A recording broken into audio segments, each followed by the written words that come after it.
Have you ever had to interpret for someone's really strong accent? My father spoke English quite well. Yet as a Polish Jew who had escaped the Holocaust as a child and ended up in Israel, being raised by German Jews, his accent was like a leftover stew.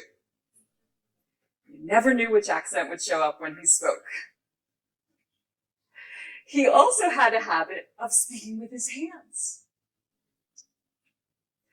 Once at dinner, he was in deep conversation with my mother, hands gesticulating wildly. So, I decided to experiment.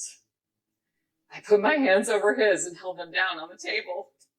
He looked at me confused, and I said, "Oh, don't mind me. Just carry on your conversation." So he tried to. Only he couldn't talk. He would start and then stop and then start again. I said, "Oh, you can't speak without your hands." Turns out I have a bit of him in me. Each day, I uncover more ways I'm like my parents and find new perspectives on who they were. I only appreciated my mother's stunning resilience as an adult when we grew closer after my father's death. Rather than harden in anger or resentment at losing her best friend, among other painful losses, these experiences softened her and gave her a greater appreciation for the time we spent together. So, when we sat at a restaurant, barely 2.5 years after my father's passing, and she said, "They found a mass on my lung," I felt my own lungs constrict in fear. And while I couldn't have imagined the pain-filled journey of her cancer, the lessons I learned from it have been extraordinary. But perhaps I was more ready for these lessons than I thought, because Holocaust Remembrance Day was a vital part of my upbringing.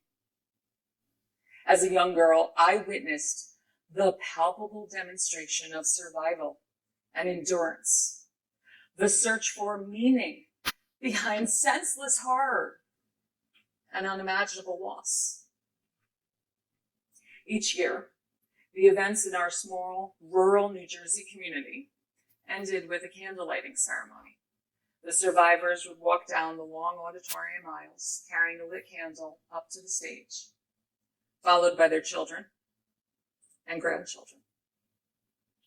Walking my father's path, I moved slowly, my little hands cupped around the flickering flame of my candle as I made my way up to set it with the others. In this ever-changing world, Jews hold tight to the past. Not surprisingly, a 2013 Pew Research Center study revealed that 73% of Jewish Americans found remembering the Holocaust to be an essential part of their Jewish identity.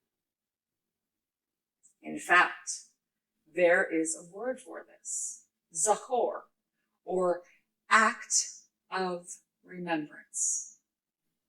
Because we don't just memorialize the past, we reenact, even relive it, to ensure that more than honoring the events that took place, we find meaning in them, learn lessons from them, and gather information on how those events might impact the future. Every year, we retell the whole story of Passover. Even the children get involved. One Passover, the The children put on a televised program with breaking news from our reporter on the scene in Egypt, where plagues had broken out all over.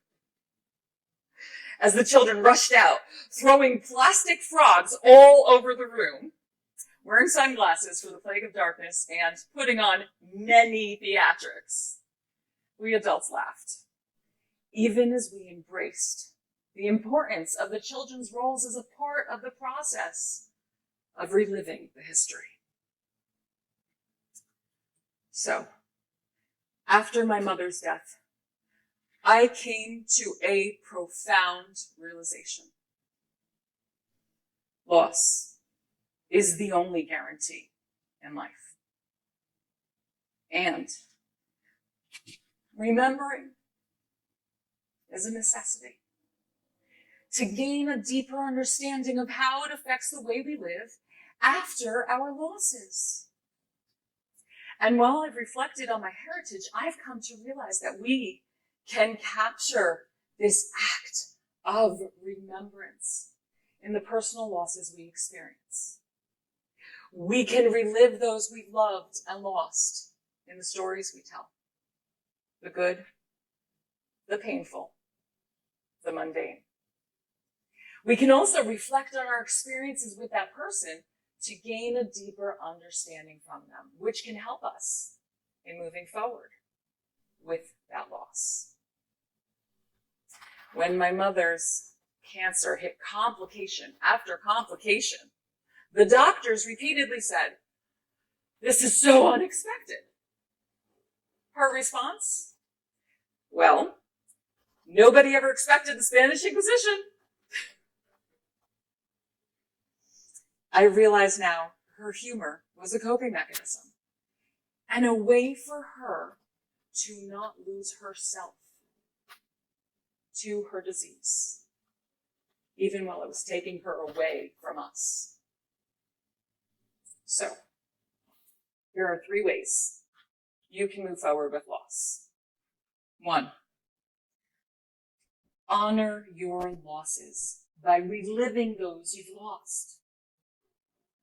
2, learn the lessons of reflection.